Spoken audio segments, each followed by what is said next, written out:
마태복음 25장 1절. 그때에 천국은 마치 등을 들고 신랑을 맞으러 나간 10처녀와 같다 하리니 그 중에 5은 미련하고 5은 슬기 있는지라. 미련한 자들은 등을 가지되 기름을 가지지 아니하고 슬기 있는 자들은 그릇에 기름을 담아 등과 함께 가져갔더니 신랑이 더디 오므로 다 졸며 잘세. 밤중에 소리가 나되 보라 신랑이로다 맞으러 나오라 하매 이에 그 처녀들이 다 일어나 등을 준비할세. 미련한 자들이 슬기 있는 자들에게 이르되 우리 등불이 꺼져가니 너희 기름을 좀 나눠달라 하거늘 슬기 있는 자들이 대답하여 가로되 우리와 너희의 쓰기에 다 부족할까 하노니 차라리 파는 자에게 가서 너희 쓸 것을 사라 하니 저희가 살아가는 동안에 신랑이 오므로 예비하던 자들은 함께 혼인잔치에 들어가고 문은 닫힌지라. 그 후에 남은 처녀들이 와서 가로되 주여 주여 우리에게 열어주소서. 대답하여 가로되 진실로 너희에게 이르노니 내가 너희를 알지 못하노라 하였느니라. 그런즉 깨어 있으라. 너희는 그 날과 그 시를 알지 못하느니라. 마태복음 24장의 재림에 대한 징조에 대해서 얘기를 하고 마태복음 24장 마지막에 충성되고 지혜 있는 종이 돼서 때를 따른 양식을 나눠줄 자가 누구냐? 때를 따라 양식을 나눠줄 자. 그리고 25장 넘어와서 10처녀의 비유, 달란트 비유, 양과 염소의 비유가 이어집니다.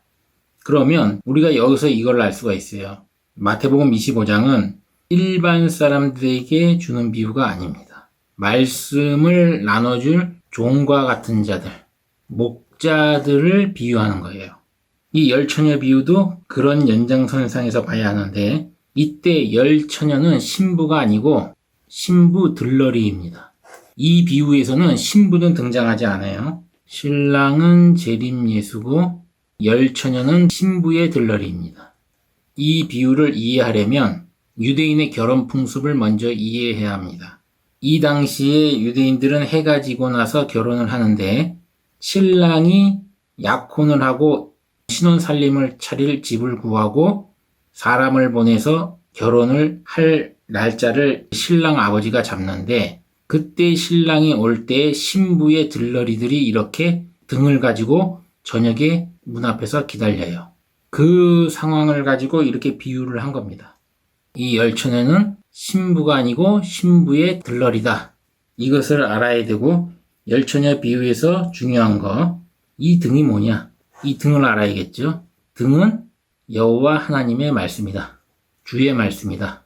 시편 119편 105절에 이렇게 나오죠. 읽어보겠습니다. 시편 119편 105절에 주의 말씀은 내 발의 등이요 내 길의 빛이니이다. 이렇게 나와요. 주의 말씀이 내 발의 등이다. 내 발의 등이다. 내 발의 등이고 빛이다. 이렇게 나오죠. 주의 말씀. 그래서 10처녀가 들고 있는 등은 하나님의 말씀, 여호와 하나님의 말씀, 주의 말씀이에요. 그러면 말씀이 여러 가지 있는데 도대체 무슨 말씀이 있냐?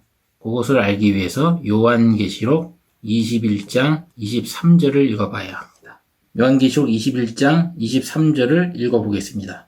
그 성은 해나 달의 비춤이 쓸데없으니 이는 하나님의 영광이 비추고 어린 양이 그 등이 되심이라. 예수라고 하지 않고 뭐라고 나와 있어요? 어린 양이 등이래요. 어린 양이 등이다. 아하, 그러니까 이 두 구절에서 뭐를 알 수 있냐면 이 등은 예수 그리스도의 십자가의 피를 흘려 죽으시고 부활하심으로써 인간을 속죄한 대속한 그 어린 양에 관한 하나님의 계획인 구속 섭리의 말씀을 말하는 걸 알 수가 있어요. 10명의 처녀가 이런 구속 섭리를 알고 있다는 겁니다. 그런 사람들이 뭐 때문에 갈리는 거예요? 지혜로운 자와 미련한 자가 어디서 갈려요? 기름을 준비했느냐 안 했느냐 요게 갈려요. 마태복음 25장 4절에 슬기 있는 자들은 그릇에 기름을 담아 등과 함께 가져갔더니 그릇에 담았다고 나오죠. 예비 기름을 가져간 거예요. 이 그릇은 뭐냐? 사람의 마음입니다. 사람의 마음을 그릇으로 나타내요. 이 그릇에 대해서는 사람의 마음이라는 것은 사도 바울이 서신서에서 얘기를 했습니다. 그리고 이 기름은 엘라이온이라고 돼 있어가지고 이게 뭐냐면 감람유입니다. 감람기름, 올리브기름 또는 감람유. 이 감람은 예수 그리스도의 십자가에 못 박혀 죽으신 그 사건, 십자가에 피 흘려 주신 그 사건의 총체적인 예언의 말씀과 초림 때의 예수, 그리고 재림 때의 예수 그리스도의 앞으로 되어질 증거의 말씀, 이 두 가지를 총칭해가지고 얘기한다고 그랬어요. 그리고 성경 구절에 따라서는 이 기름을 이게 본질이고 성령이라고도 얘기합니다. 이 열처녀 비유에서 나오는 기름을 어떤 분들은 이게 성령 충만이다, 아니면 믿음이다, 선한 행실이다, 행함이다, 이렇게 얘기하시는 분이 있는데 저는 이걸 어떻게 해석하냐면 감람유다. 감람기름이고 이것은 바로 초림 때 오신 예수 그리스도가 십자가에 못 박혀 죽으시고 부활하심으로써 인간을 대신 속죄한 십자가의 구속사건, 그것과 관련되는 모든 총체적인 구약과 신약에 있는 말씀이다. 거기에 앞으로 성경 말씀대로 되어질 미래의 재림 당시에 성경에 있는 모든 말씀을 확인하는 실상이 벌어지는 증거의 말씀, 이 두 가지를 종합해가지고 감람유라고 얘기하는데 재림 때 올 이 말씀을 분명히 가져야 되는데 갖지 않은 거예요. 미련한 다섯 처녀는. 슬기롭고 지혜로운 자들은 이것을 미리 자기 그릇, 마음에다가 담아놓고 있던 것이죠. 이런 말씀을 미리 가지고 있어야 양들을 가리키는 목자로서 예수 그리스도가 재림에 오실 때 그 재림을 받아들일 수가 있는 것이지, 그렇지 않으면 초림 때 오신 예수 그리스도 당시에 서기관과 바리새인, 사두개인들처럼 되는 겁니다. 이런 자들이 바로 미련한 자, 초림 당시에 하나님의 말씀을 받아들였던 제자들과 침례 요한 같은 자들은 슬기로운 자들이라고 할 수 있죠. 그것이 재림 때 똑같이 펼쳐진다는 거죠. 이 열처녀의 비유는 재림에 관련된 것이니까. 이렇게 생각을 하고 열처녀의 비유를 읽어보시면 다 이해가 됩니다. 그래서 열처녀의 비유의 결론이 뭐냐? 열처녀 비유에서는 슬기로운 다섯 처녀들처럼 신부의 들러리가 돼서 혼인잔치에 들어가기 위해서는 우리가 알아야 될 것이 예수 그리스도의 십자가의 사건, 하나님이 이삭의 번제를 통해 가지고 그때 보여주셨던 예수 그리스도를 십자가에 못 박혀 죽으실 것을 힌트를 보여주셨던 구약의 수많은 예언들과 신약에 와서 예수 그리스도가 그 말씀을 이루었던 그 말씀과 앞으로 재림에 올 때에 벌어지는 이 재림의 징조에 대해서 그 증거의 말씀들을 양을 가리키는 목자들은 가지고 있어야 된다는 것입니다. 그래야 혼인잔치에 들어갈 수 있다. 그렇지 않으면 혼인잔치에 들어갈 수 없다. 열처녀 비유에서 우리가 또 한 가지 알 수 있는 것은 재림 예수가 올 때에 이런 재림의 증거를 알려줄 수 있는 기름 파는 자가 있다는 겁니다. 기름을 파는 자가 있다. 예비되어 기름을 파는 자들이 있으니 미리미리 준비해라. 이 기름을 파는 자는 아까 말했죠. 감람유 파는 자는 초림 때 오신 예수 그리스도, 재림 때의 증거의 말씀, 이 두 가지를 종합적으로 가지고 있는 사람을 말하겠죠. 25장 13절에 그런즉 깨어있으라 너희는 그날과 그 시를 알지 못하느니라. 깨어있으라고 합니다. 물론 마태복음 25장을 보면 슬기로운 자들도 신랑이 더디 오니까 졸면서 잤어요. 같이 졸면서 잤지만 신랑이 오는 징조가 보이니까 바로 깨어서 이런 걸 본 겁니다. 그래서 데살로니가 전서에 사도 바울이 뭐라 그래요? 이런 증거의 말씀을 모르는 자들은 어느 때인지 모르지만 이런 증거의 말씀을 아는 자는 도적같이 오는 게 아니라 다 알 수가 있다고 그렇게 얘기합니다. 데살로니가 전서 4장과 5장을 한번 읽어보세요. 거기 나와요. 살전 4장에서 5장. 마태복음 25장 14절에서 30절 달란트 비유를 본문을 읽고 이야기를 계속 이어나가도록 하겠습니다. 마태복음 25장 14절 또 어떤 사람이 타국에 갈지 그 종들을 불러 자기 소유를 맡김과 같으니 각각 그 재능대로 하나에게는 금 5달란트를, 하나에게는 2달란트를, 하나에게는 1달란트를 주고 떠났더니 5달란트를 받은 자는 바로 가서 그것으로 장사하여 또 5달란트를 남기고 2달란트 받은 자도 그와 같이 하여 또 2달란트를 남겼으되 1달란트 받은 자는 가서 땅을 파고 그 주인의 돈을 감추어 두었더니 오랜 후에 그 종들의 주인이 돌아와 저희와 회개할세 5달란트를 받은 자는 5달란트를 더 가지고 와서 주여 내게 5달란트를 주셨는데 보소서 내가 또 5달란트를 남겼나이다.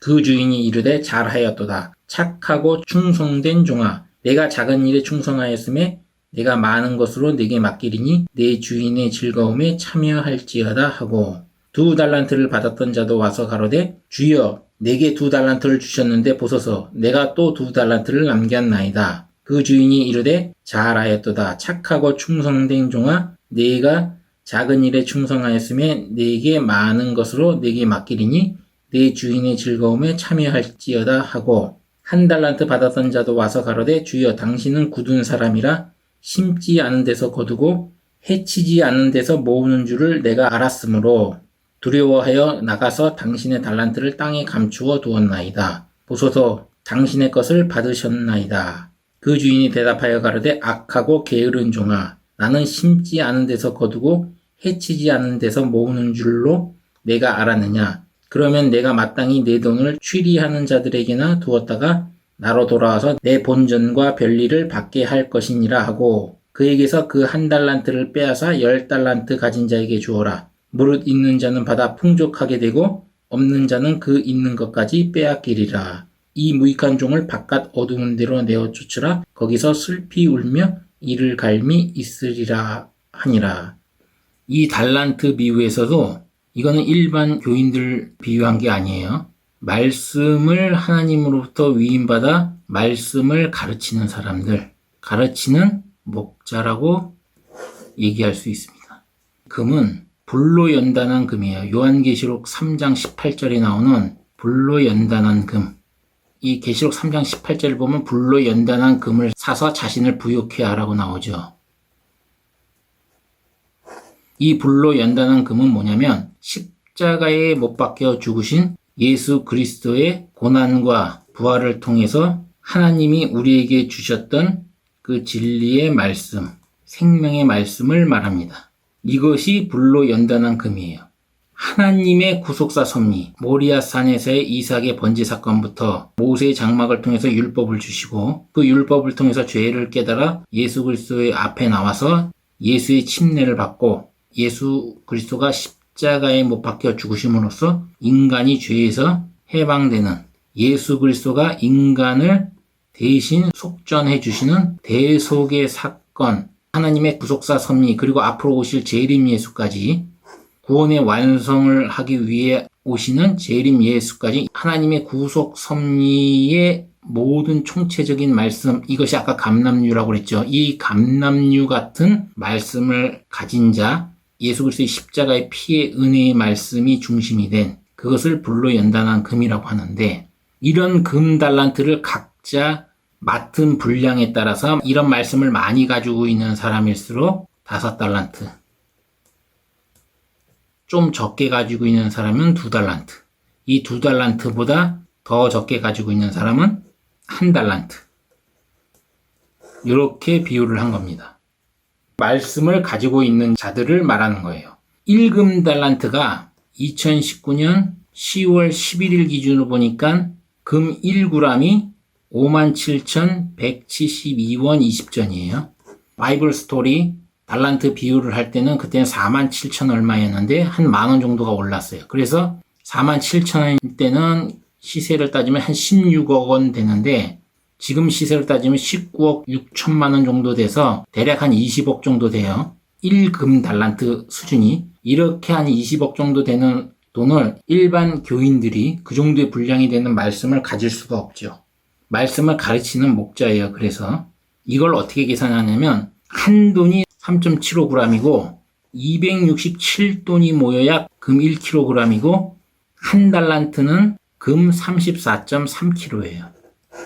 계산을 해보면 대략 시세로 1g에 57,172원 20전으로 계산했을 때 대략 19억 6,345만원 정도가 나와요.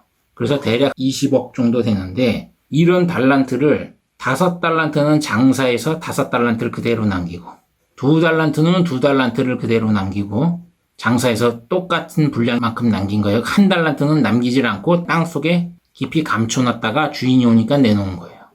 5달란트 가진 자는 5달란트를 남긴다는 것은 자기가 많이 가진 자, 하나님의 이 불로 연단한 금 감납류를 많이 가진 자들이 누구에게 장사한다는 말은 말씀을 전한다는 얘기예요. 말씀을 전하고 말씀을 받아들이는 거. 말씀을 전하는 것을 영적으로 물건을 판다. 말씀을 받아들이면 물건을 산다. 이렇게 표현합니다. 그래서 장사하는 거, 사고 파는 것은 말씀을 전하고 받는 거. 그래서 5달란트 가진 자가 5달란트를 남겼다는 것은 자기가 가진 불로 연단한 금, 감납류의 분량만큼을 전했을 때 그 어떤 사람이 그것을 받아들여서 믿음으로 가졌다면 그 사람은 5달란트를 남긴 거예요.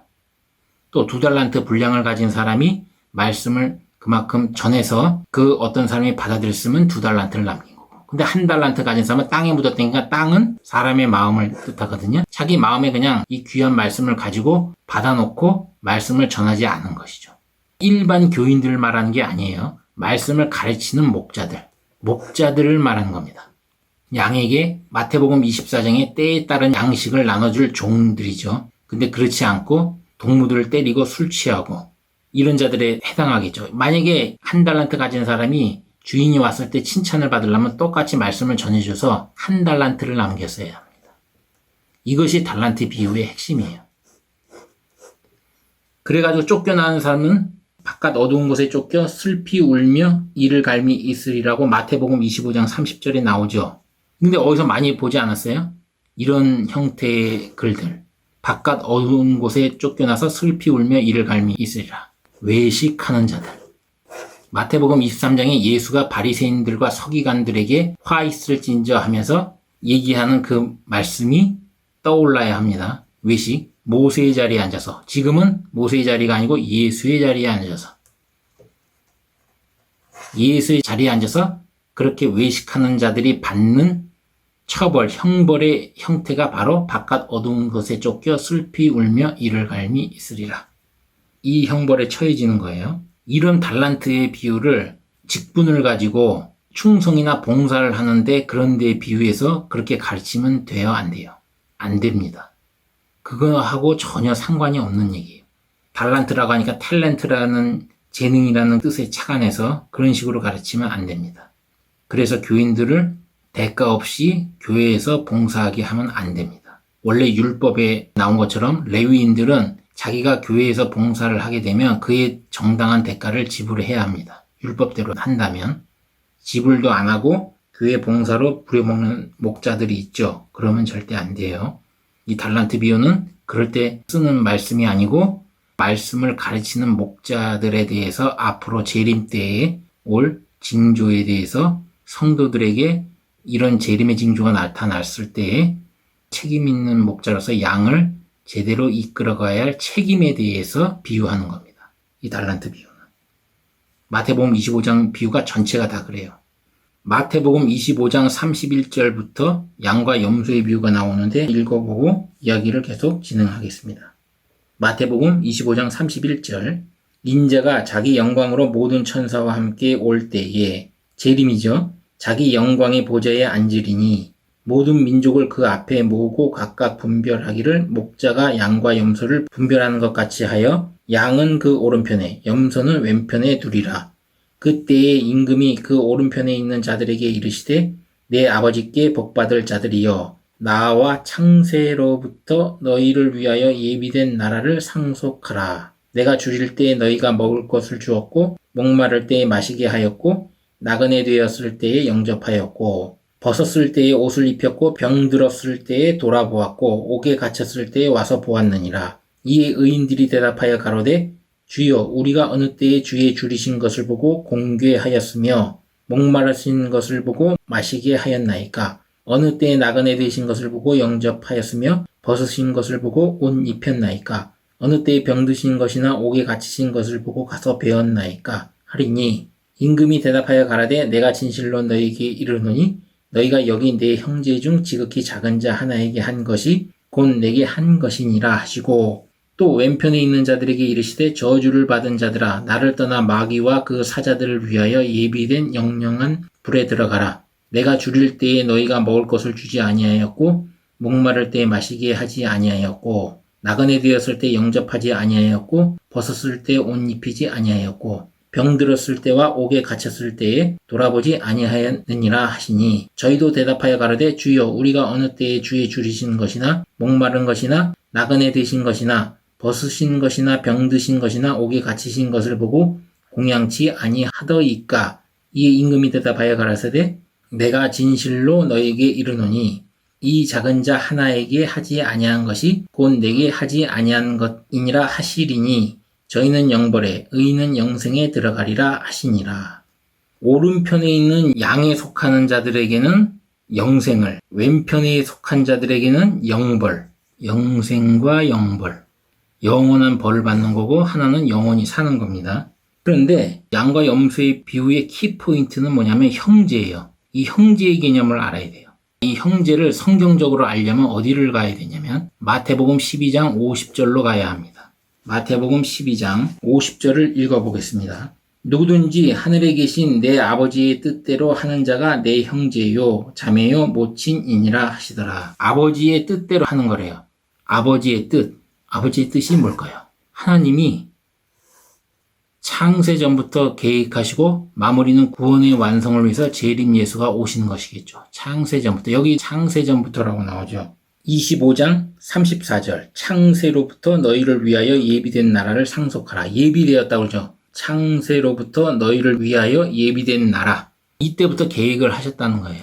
첫 아담이 에덴 동산에서 선악과를 따먹음으로써 범죄하였을 때부터 첫 아담이 에덴 동산에서 선악과를 따먹었을 때 범죄함으로 죄가 들어왔죠. 인간에게. 인간을 구원하고 구원의 문을 열고 초림 때 예수 그리스도의 십자가의 피의 은혜로 십자가의 사건을 통해서 인간을 구원하시고 재림 때 오실 예수 그리스도 재림 예수를 통해서 구원을 완성한다. 이때 구원의 문을 열고 구원을 완성한다. 이 하나님의 계획, 구속섭리, 아버지의 뜻이에요. 이것을 뜻대로 아는 자, 뜻대로 이것을 아는 것을 행한다 이렇게 표현해요. 우리가 행동으로 뭘 하나님 앞에 함으로써 선해질 수가 없어요. 옳은 행실을 가질 수가 없어요.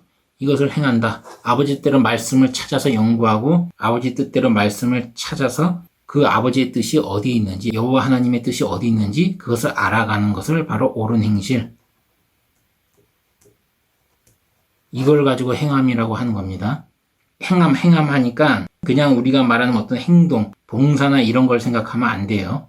그건 본질이 아니에요. 아버지 뜻대로 행하는 자가 바로 이런 형제다. 이런 형제들 중에서 지극히 작은 자. 이 지극히 작은 자를 대접하면 그런 사람들은 영생으로 간다. 아버지의 뜻을 아는 작은 자를 위해서 대접하는 사람들은 영생. 그런 목자들은. 그리고 아버지의 뜻을 아는 지극히 이런 작은 자를 홀대하고 교회 운영하는데 돈이 안 된다고 이런 사람들에게 찬밥 신세로 대접을 하고 모른 척하고 무시를 하고 그러면 그런 목자들은 영벌에 들어간다. 이 양에 속한 목자들은 내가 언제 벗었을 때 옷을 입혔고 병들었을 때 돌아보았고 옥에 갇혔을 때 와서 보았습니까? 언제 줄였을 때 굶주렸을 때에 그리고 목마를 때 먹고 마시게 했습니까? 이렇게 묻는 거예요. 그렇게 한 적이 없다 이거예요. 그런데 아버지 뜻대로 아는 지극히 작은 그 형제, 지극히 작은 자에게 니들이 한 것, 홀대하지 않고 무시하지 않고 그 작은 자에게 대접한 것이 나에게 한 것이다.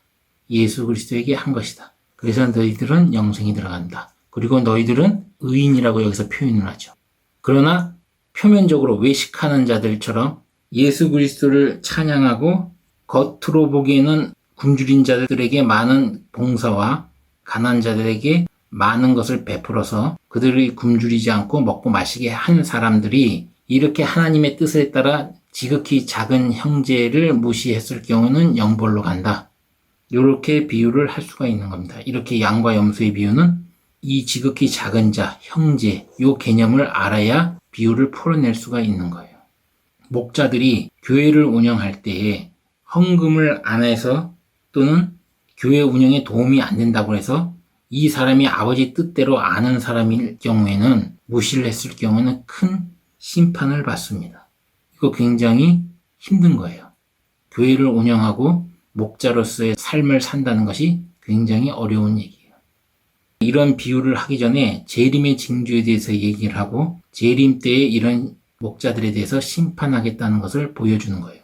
마태복음 23장 외식하는 서기관과 바리새인에 대해서 화해술진저를 계속 외치면서 모세의 자리에 앉은 자들을 심판하시는 예수 그리스도.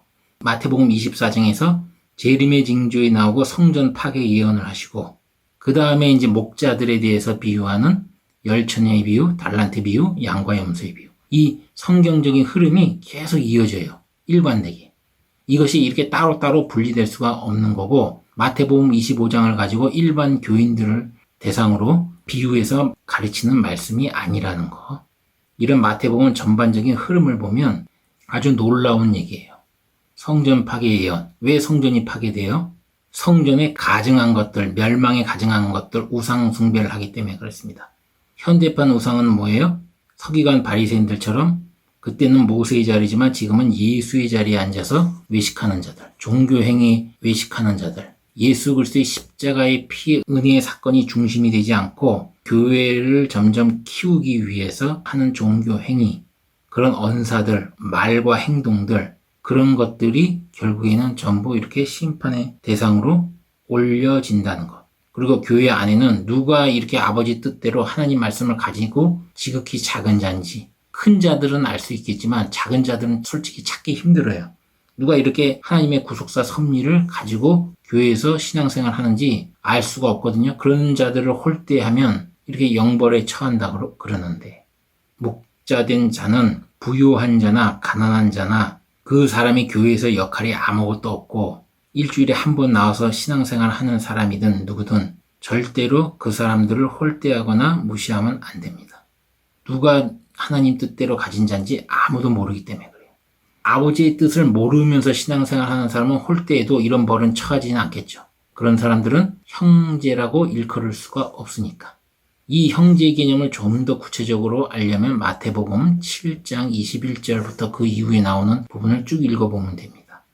그 부분을 한번 읽어볼게요. 마태복음 7장 21절, 이 부분도 그 15절부터 보면 거짓 선지자를 삼가라 이런 말이 나와요. 양의 옷을 입고 너에게 나오나 속에는 노력하는 일이라. 그러면서 나오는 말이에요. 21절. 나더러 주여 주여 하는 자마다 천국에 다 들어갈 것이 아니요 다만 하늘에 계신 내 아버지 뜻대로 행하는 자라야 들어가리라. 좁은 문 얘기가 그 앞에서 나오는데, 천국에 들어갈 자는 아버지의 뜻대로 역시 행하는 자가 들어갈 수 있다. 그렇게 나와요. 그리고 22절부터 보면 많은 사람들이 나더러 이르되 주여 주여 우리가 주의 이름으로 선지자 노릇하며 주의 이름으로 귀신을 쫓아내며 주의 이름으로 많은 권능을 행치 아니하였나이까 하리니 그때에 내가 저희에게 밝히 말하되 내가 너희를 도무지 알지 못하니 불법을 행하는 자들아 내게서 떠나가라 하리라. 그러므로 누구든지 나의 이 말을 듣고 행하는 자는 그 집을 반석 위에 지은 지혜로운 사람 같으리니 비가 내리고 창수가 나고 바람이 불어 그 집에 부딪히되 무너지지 아니하나니 이는 주초를 반석 위에 놓은 연고요. 예수 그리스도가 반석이라는 얘기예요. 나의 이 말을 듣고 행치 아니하는 자는 그 집을 모래 위에 지은 어리석은 사람 같으리니 비가 내리고 창수가 나고 바람이 불어 그 집에 부딪힘에 그 무너짐이 심하리라. 비가 내리고 창수가 난다는 건 심판한다는 얘기예요. 심판할 때에 이렇게 나온 거예요. 그래서 이 터가 어디냐, 주초가 어디냐, 반석이냐, 예수 그리스도. 고린도전서 3장에도 나오죠. 3장 11절인가요? 고린도전서 3장 11절. 이 닦아둔 것 외에는 능히 다른 터를 닦아둘 자가 없으니 이 터는 곧 예수 그리스도라. 예수 그리스도. 이 마태복음 7장 21절 보면 천국에 들어갈 자, 아버지 뜻대로 행하는 자만 들어갈 수 있는데 그 아버지 뜻대로 행하는 자는 마태복음 12장 50절에 있는 것처럼 그런 사람이 형제고, 이런 지극히 작은 자라도 소홀히 하면 영벌, 소홀히 하지 않고 대접하는 자는 영생에 들어갈 수 있다. 목자들에게 주어지는 양과 염소의 비유를 통해서 주어지는 무서운 얘기입니다. 아버지의 뜻이 뭐냐? 아버지의 뜻은 딱 하나예요. 인간이 죄에서 해방을 받고 구원을 받아 천국에 들어가서 여호와 하나님과 함께 영생하는 겁니다. 아브라함 때 이삭의 번제, 그 이삭의 번제를 드렸던 그 장소 모리아산에다가 하나님의 예루살렘 성을 건설하게 하고, 여기에 솔로몬 성전을 세웠으나 그들이 우상 숭배하니까 파괴하고 스룹바벨 성전, 스룹바벨 성전에서 또 타락하니까 제사장 레위인들 이런 자들이 눈먼 희생을 지내고 종교적인 외식적인 행위로 육적인 불을 쌓고 있으니까 다시 스룹바벨 성전도 파괴되고, 이방 왕 안티오코스 4세 에피파네스가 와서 바알을 상징하는 제우스 신상을 세워서 하나님을 능욕하니까 스룹바벨 성전도 폐하고, 헤롯 성전은 이방인 헤롯이 세웠는데 그것을 가지고 제자들이 자랑하려고 하니까, 화려한 성전을 자랑하려고 하니까 예수가 뭐라 그래요? 돌 하나도 그 위에 남겨두지 않고 다 무너뜨려온다. 그 로마 제국이 와서 무너뜨려 버리고, 아예 그 이후로는 예수 그리스도가 십자가에 못 박혀 죽으시고 자기 육체를 성전으로 삼고 그 성전을 믿는 자들마다 성전이 돼서 예수 그리스도가 십자가 사건으로 구원의 문을 열어놓은 것을 완전히 성소 정결을 위해서, 구원의 완성을 위해서 재림 때 오시는데, 그 중간에 있는 우리가 교회 건물 이런 것을 성전화 다시 시키면서 예수의 자리에 앉아서 외식하고 교회 건물을 성전화시켜서 점점 키우고 거기서 막대한 육적인 불을 쌓고 종교 권력으로 불을 쌓고, 하나님의 뜻대로 하는 자 지극히 작은 자가 교회에 기여를 못한다고 그래서 도움이 안 된다고 해서 무시를 하고, 그리고 살면 어떻게 되겠는가? 이 양과 염소에 비유해서 어떻게 될 것이라는 것을 보여주고 있어요. 마태복음 25장은 말씀을 가리키는 목자들이 무거운 마음으로 이 비유를 보면서 나는 어디에 속한 자인가? 나는 몇 달란트를 가진 자인가? 나는 슬기로운 처녀인가? 미련한 처녀인가?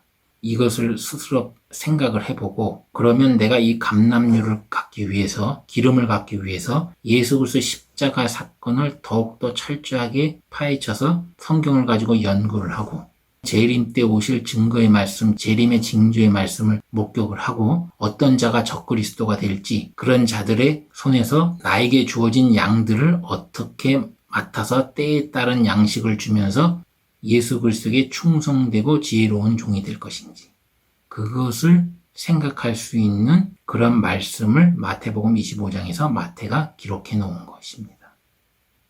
이상입니다.